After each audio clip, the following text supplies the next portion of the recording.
Malachie dépeint les conditions qui prévalaient en ce temps-là et tient le peuple pour responsable des défaillances dans le domaine de la dîme du Seigneur.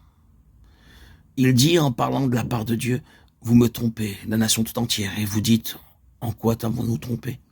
Dans les dîmes et les offrandes, Malachie 3.8. Il y avait de la défaillance dans la question de la dîme.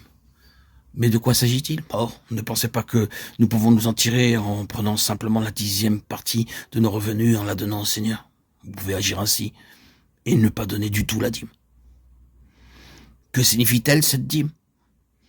Les choses se pratiquaient ainsi. Les dîmes étaient tirées de tout, de leur salaire, de leurs champs, de leurs vignes, de leurs troupeaux.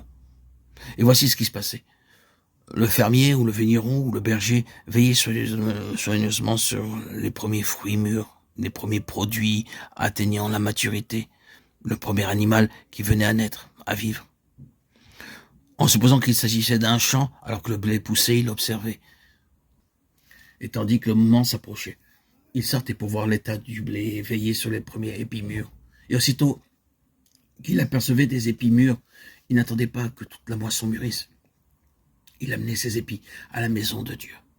Et il disait en réalité, ceci représente le fait que tout appartient au Seigneur. Ceci représente des arts, des prémices de ce qui est à venir. C'est tout à toi. Et je donne ceci comme un gage que tout est à toi, que tu as la première place et toute la place. S'il s'agissait de fruits, le vigneron faisait de même. Si c'était le berger, il prenait les premiers-nés du troupeau et disait, Seigneur, voici les premiers-nés de ce troupeau.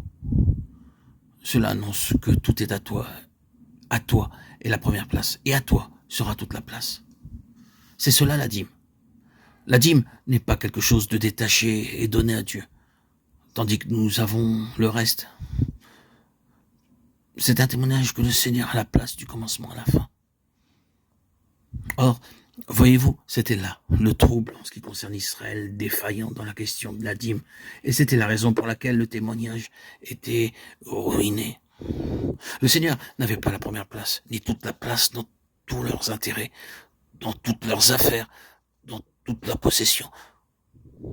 Le Seigneur désire un peuple de ce genre qui réellement rend ce témoignage. Il voudrait relever la muraille du témoignage dans un peuple qui ne lui accorde pas simplement une place, une part, mais qui lui donne toute la place et qui soit toujours en éveil pour savoir comment il peut lui procurer ce qui représente son droit. Un peuple de cette nature-là. Permettez la simplicité de ces mots, mais ils vont plus profondément que peut-être vous le reconnaissez. Ils touchent à des questions très vitales. Tout ceci est très pratique.